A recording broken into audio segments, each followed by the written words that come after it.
ఒకవేళ మీకు పాలిటిక్స్ అంటే ఇష్టమని విన్నాం. పాలిటిక్స్ అంటే నాకు సెపరేట్‌గా పాలిటిక్స్ కోసం ఏదైనా చేసేస్తా అని ఇది కాదండి. పాలిటిక్స్ అంటే నాకు తెలిసిన పాలిటిక్స్ ఓన్లీ పవన్ కళ్యాణ్ గారు. హ్మ్. ఆయన కోసం మాత్రమే నిలబడతాను నేను. ఆయన హ్మ్. ఎప్పుడు ఎలక్షన్‌లో ఎప్పుడు పోటీ చేసినా ఆయన కోసం ఎళ్లి నిలబడతాను. ఆయన కోసం తిరుగుతాను. నాకు తెలిసిన పాలిటిక్స్ ఓన్లీ పవన్ కళ్యాణ్ గారు అంతే. సో, మీరు 'పవన్ కళ్యాణ్' గారి ఫ్యాన్. అంతే. 'జనసేన.' ఆ!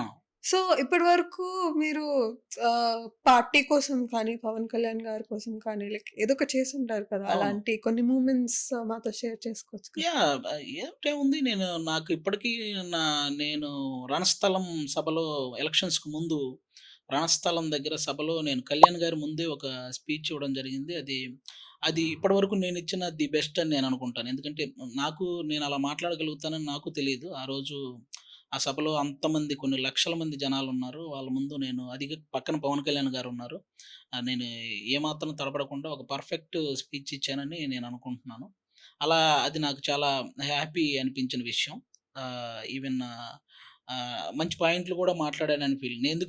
ఎందుకంటే నేను అవతల వాళ్ళు ప్రతిపక్షమైనా ఎవరైనా సరే నేను వాళ్ళని పర్సనల్‌గా ఎప్పుడు టార్గెట్ చేయను. హ్మ్. నా ఉద్దేశ్యం ఏంటంటే వాళ్ళు రాజకీయంగా ఏదైనా తప్పు చేసుంటే ఆ తప్పుల్ని మాత్రమే ఎత్తి చూపించే పాయింట్లు మాట్లాడతాను. వాటిని కరెక్ట్‌గా జనాలకు అర్థమయ్యేలాగా.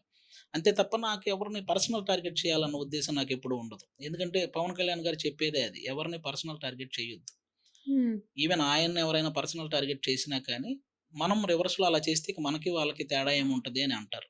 హ్మ్. అందుకే ఎప్పుడు కూడా నేను పర్సనల్ టార్గెట్ ఎవరిని చెయ్యను. రాజకీయం పరంగా వాళ్ళేదన్నా తప్పులుంటే మాత్రం, ఆ తప్పుల్ని మనం ఒక మంచి కౌంటర్స్‌లాగా జనాలకు అర్థమయ్యేలాగా చెప్తాం అంతే.